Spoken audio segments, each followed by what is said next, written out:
The following program is a production of Pioneer Public Television.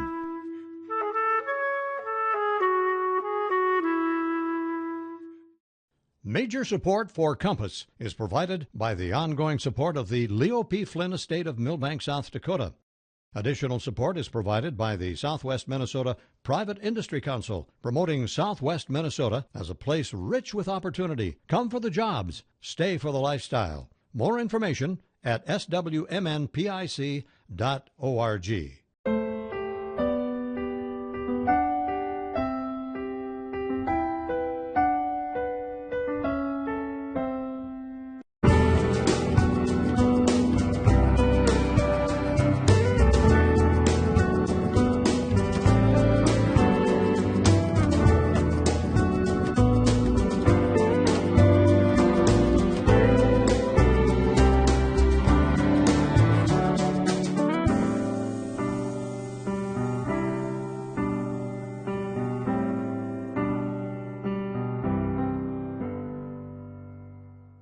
Hello and welcome to Compass, a production of Pioneer Public Television. I'm Les Heen, your host for Compass, and this is a weekly discussion of public policy and important issues facing our viewing area.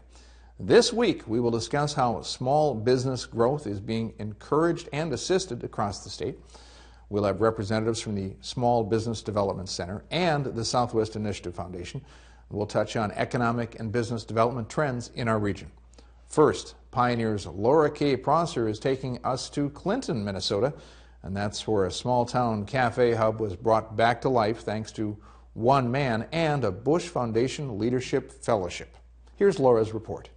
Small-town businesses tend to face more challenges than most, but when the only restaurant in town, the last community gathering place, closes its doors, what's a town to do? Enter one county commissioner, a $75,000 fellowship from the Bush Foundation, and one woman willing to start where the commissioner left off. What comes of it is the new and improved Inadvertent Cafe, or what is now known as the Main Street Diner. I'm here with Chris Gruters in Clinton, Minnesota. Chris, why don't you tell us a little bit about what made you want to be a cafe owner? First of all, I knew Brent was wanting to get out of it. He looks very good at writing his books and so on, and he was looking for the right person to take over. I've always had an interest in the food industry. This isn't my first business I've had, so I thought I'd give it a shot. You've had a couple small businesses in your past, correct? Yes. Why don't you tell me a little bit about that and coming into the cafe business from there?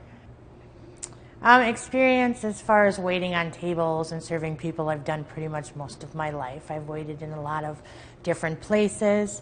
I was pretty much brought up with a lot of that. So we get a little bit more interaction with the customers here.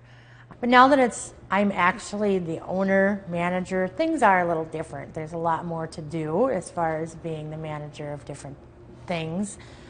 I guess I've had experience in the food retail industry, which makes it a little easier to come by. But all in all, it really kind of is the same, and each business needs the support of the customers that come in the door every day.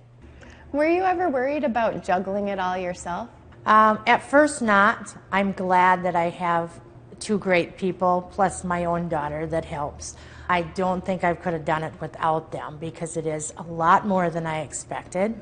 I'm glad that people appreciate that we're here and we do have the business that we have. With it being a lot more than you expected, what kind of challenges have arisen for you as a new cafe owner? I wouldn't say there's too many challenges, but as far as dealing with the customers and having to serve the food at the same time is really a lot to deal with. So that goes back to having the great help that I have. That's very true. So now, how has your vision changed since you've taken over from Brent? I guess it basically is the same cafe. We're open longer hours. We are open for lunch and breakfast as well. The only thing that's really changed is just to give a name. It's no longer the Inadvertent Cafe, it's Main Street Diner. People from the surrounding communities and our community have been very supportive, and that's what I like to see as long as they keep coming in the door. So what kind of work is still ahead of you with your work here? Every day there's different things that come up. There's always things that need repair. There's always things that have to be maintained. On a daily basis, there's always something to do around here, from big things to small things. But it really is not a one-person job either. You need the help of other staff, which I found out. Well, with the help of other staff, what work is still ahead of you? What still needs to be done at the Main Street Diner? Anything? Right now we are still waiting for our deep fryers to be put in, which I know people are really wanting. They've been asking for them. Hopefully they will be in the next week. Other than that, it's really not anything that we have to change. I think people like the way it is, and they've commented on the variety of items on the menu that they get. We do noon specials as well, so they have a lot to choose from. Everything from breakfast to lunch, and with the new deep fryer, even more items added on. And breakfast is served all day as well. So some people like burgers and some people like bacon and eggs for dinners. Is there anything else you would like to say, or would you like to touch on what the future holds for you and the cafe? I guess as far as the future, I'm just hoping we get the customers keep rolling through the door, because that's what it needs to stay open. Perfect. Thank you so much, Chris. That's it for us here in Clinton, Minnesota. I'm Pioneer's Laura K. Prosser. Back to Les in the studio. With us now to talk about what's new in business development efforts, we have Ruth Ann Carty. And Ruth Ann is a business consultant for the Small Business Development Center in southwestern Minnesota. And we also have from the Southwest Initiative Foundation, also in southwestern Minnesota, Vice President Scott Marquardt. Ruth Ann, Scott, thanks for joining us on Compass. Thank you. Ruth Ann, I'd like to start with you. Small Business Development Center. Some people may be very familiar with it, others aren't. What is the Small Business Development Center? Well, the Small Business Development Center is located at SMSU in Marshall, and we cover 18 counties of southwest Minnesota, and our job is to work with pre-start people who have a dream, startups, expansions, existing businesses, to help them develop their business plan, define what their business model is going to be. We put together cash flow projections. We do all kinds of financial analysis. The bulk of the work I do is related to financial analysis and lending. And we can help with a lot of other questions they have with starting businesses. And our services are provided at no cost. So it's a really wonderful benefit to people who are either in business or want to start a business here in southwest Minnesota. And I know, Scott, in your work, I mean, a lot of organizations work together, and you look at the whole landscape of everything from environmental development experts to business consultants. What about at the Southwest Initiative Foundation? What role do you play in the business world? Since our creation in 1986, we've been doing business finance and trying to foster entrepreneurship in our region. The value we really bring to the table is not only the capital for these entrepreneurs, but also technical assistance for our micro enterprises. And in 2001, we added micro lending to our services, and through support from the U.S. Small Business Administration and the U.S. Department of Agriculture, we can provide technical assistance and really do more than the capital. Now, micro-lending is a term that appears once in a while, but many people might not know what micro-lending really is. Yeah, sometimes it's a challenging definition, but basically small businesses, a lot of Main Street businesses, startup businesses, home-based businesses, those that have generally a smaller number of employees or a smaller amount of revenue, which is frankly where a lot of our businesses started from. And they have great ideas and great opportunities, and we're bringing in that expertise and connecting them with smart people to ensure they're set up for success. So I love the phrase great ideas, great opportunities. Ruth Ann, I'm sure you've seen many people who fit into those categories. They've got great ideas and great opportunity, but it comes down to making smart decisions at the start. Is that what you've seen over your many years? That's exactly what we've seen. We want people to make that good decision, but we want them to make an informed decision. And what we see all too often is when a client comes to us, they want to start their business next week. And they have a great idea, and they have a good fit, and they have a good idea of where they should be and what their business should look like. But we want them to step back, take a breath, and really do more research and make a better and more informed decision. So what we tend to do is we tend to slow you down. We tell you, you really must write a business plan. You have to have a business plan. And yes, we could write it for you, but then that's our plan and not yours. And so you have to write the plan. We will help them put together financial projections and determine if this idea is even going to be feasible. And for example, I do a lot of cash flow projection work. And let's say that I'm doing one for a restaurant in a very small community in southwest Minnesota. When I am working on as I work through the financial projections, I work it to a number they can get their arms around. So I will say to that client, what do you think your average customer is going to spend? And maybe it's $7 or $8 is the average ticket. I work that down so that they can see how many people they need to serve in a day to make the whole thing work. That's a number they can get their arms around. We can all look at numbers on paper and we can say $3,000, $4,000. What does that mean? It means you have to serve. Okay, so if we're in a very small community and we have to serve 110 meals a day, it's probably not going to work. That doesn't mean you can't do it. It means you maybe need to rethink it. And that's what we try to do is get it to a place that they clearly understand what they're doing and what they're getting into. They're making a big investment, and I don't care if they're putting in $2,000 or $200,000 of their own money. It's an investment, and they need to be sure it's going to be the right investment for them. And one of the ways that you will get referrals, or people who come into your office, or perhaps into your office, Scott, as well, is because they've talked to a banker. Exactly. And one of the things the banker will say, okay, interesting idea, now go help get someone to help you plan it.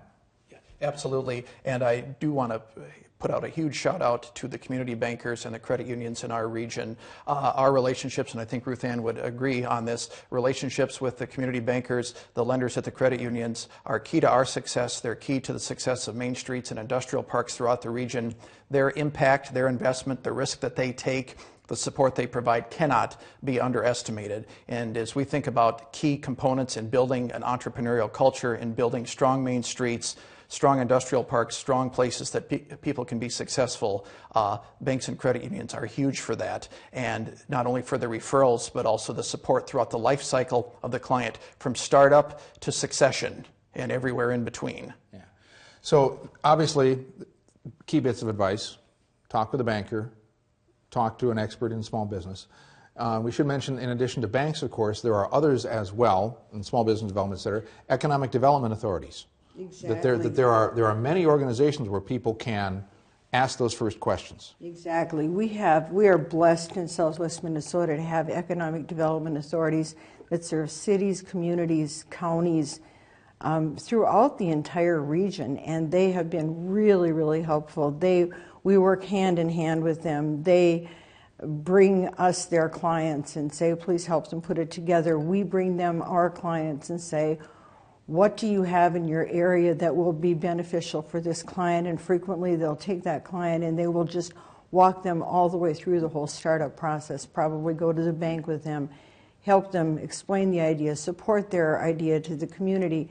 Many economic development authorities have lending available. They have some funds available.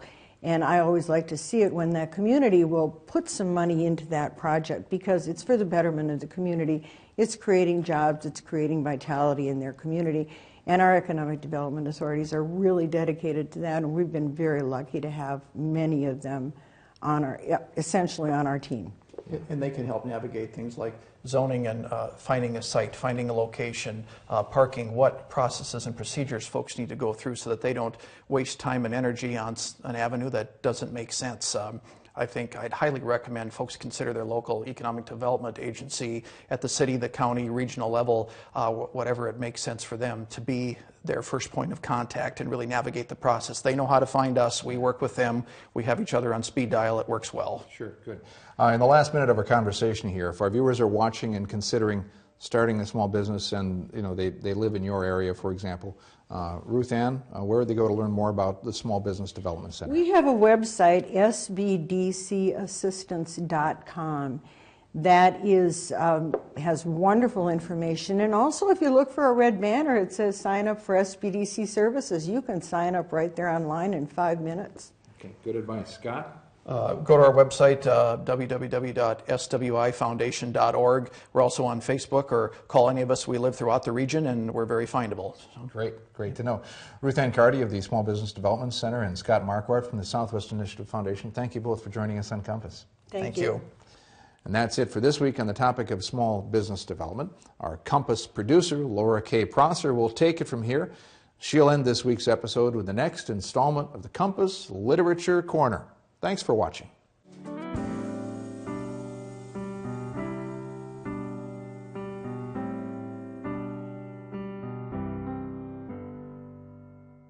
As part of a new segment to the show called the Compass Literature Corner, we will be talking to local authors and writers who have had an impact on this region, or whom this region has had an impact on.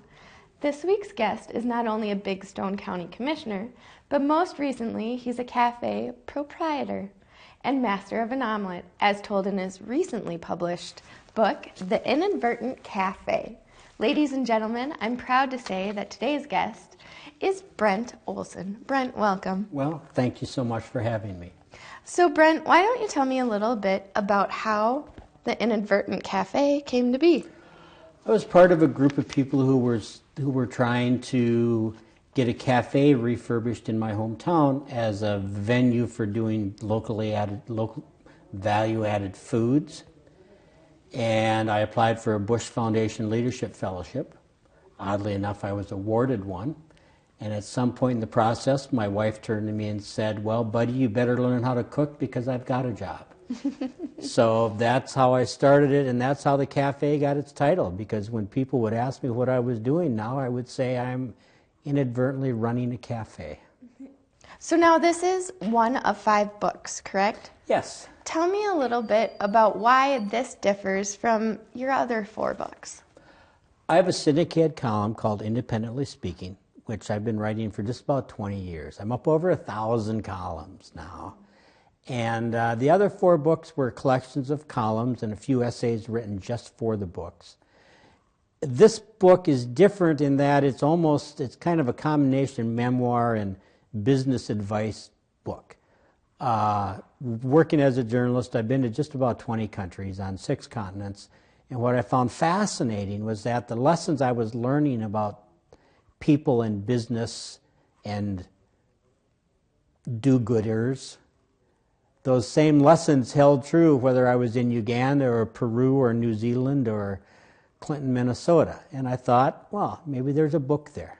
Small town mentality is small town mentality, no matter what question you And are. people are people. Exactly. Now tell us what's harder, writing a book about this grant process or going through and getting the cafe off the ground? I would say equally difficult. I mean, I'm a writer. I was confident that I could do the book. The stakes were a little lower because, if you burn someone's eggs, you can just start over with 2 new eggs. Both of them involve a significant exposure of your ego to ridicule. So that was a commonality between the two, is the fear of humiliation. Even though you were fearing humiliation, what surprised you while you were doing this? Maybe it was a skill set you picked up or something like that. A line I use all the time is something my sister once told me. She says, every now and then it's important that you do something that terrifies you.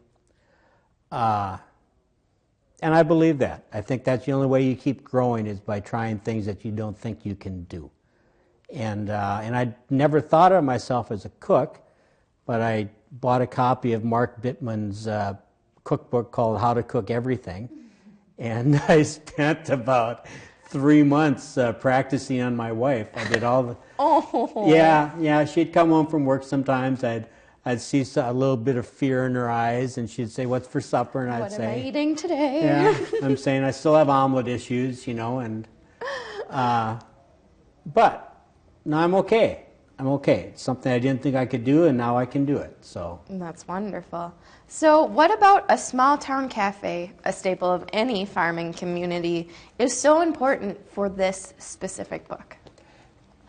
for one, the reason the Bush Foundation was interested in it as a theory, I mean, the reason they were willing to put fellowship money into it, is that if the concept worked, if you could cover the overhead running it as a cafe and then have a licensed commercial kitchen available for people who want to do value-added foods, if I could make that concept work, there's 1,000 small-town cafes or school kitchens or church kitchens where this could be replicated. That's true. And it's a big deal, because you look at, an example I give would be salsa. All our salsa comes from 1,000 miles away, but every ingredient to make the best salsa in the world, we can grow it right here. And we do a lot of times. And we do. And so I have no issue with people in California or Texas having jobs. I would rather people in Big Stone County have a job, And so that was why I put myself through all this. Speaking of the people of Big Stone County, Yeah? all the characters that walk into your cafe, are they real? Not only are they real, I use their real names. Are they a little bit worried about that? Well, everyone who knows me, most of the people I know won't even talk to me because I'm always looking for my next column. But conversations have a tendency to trail off into silence when I come up to them. But They don't want to be quoted. that's right. But no, everyone has been. I think they kind of liked it. I think. What kind of response outside of the people of Big Stone County did you get from your audience? Were you worried that they'd read it as a critique of small town living, cafes, things like that, and that this would cause your book to fail when it was released? I don't think you can do that as a writer. I think you just have to write the damn book. Because if you spend too much time worrying about what people are going to think about it, you're going to start lying to yourself. And whereas it's perfectly fine to lie to the reader, as a writer you can never lie to yourself, because then you're a bad writer. So I tried not to think about what the reception would be. So now, the inadvertent cafe, lessons in life, business, and the limited value of being a do-gooder. Where did this subtitle come from? Actually, I was riding on a bus with a bunch of journalists in Uganda, and a journalist from Northern Ireland named Chris, who doesn't drink beer and whose favorite meal is sushi, which is really another series of stories. Spoke really unflatteringly of do-gooders that he had run across in his life. And I've always sort of been a do-gooder, but I knew what he was talking about. And as a species, sometimes we make as many problems as we solve. So that was something else I addressed in the book. You mentioned that this inadvertent cafe is kind of a template that can be spread and used and reused throughout country, throughout states, throughout wherever you are. What do you hope comes from this? How do you hope people build off of this? The cafe serves two purposes right now. Number one, it's the economic purpose. But Richard Florida wrote a book called The Rise of the Creative Class. And one of the things he said is that if you look at areas that prosper, they're areas where interesting people want to live because there's things for them to do. And in the process of living there, they create jobs for themselves and for others. And that's the other aspect of the Inadvertent Cafe, is that I'm trying to not only provide food for bodies, but for souls as well. To provide a gathering space for people that make this, a little nicer place to live. If people would like to pick up your book, where can they find it? Well, wherever you buy books, I think. Amazon sells it, I know for sure. Bookstores, if they go to my website, independentlyspeaking.com, they can order it right from me, and then I'll sign it, Go online and check it out yourself. That's it for us in the Compass Literature Corner. Tune in next week for more people, places, and issues facing our viewing area. I'm Pioneer's Laura K. Prosser, and may your compass always point you in the direction of a good book.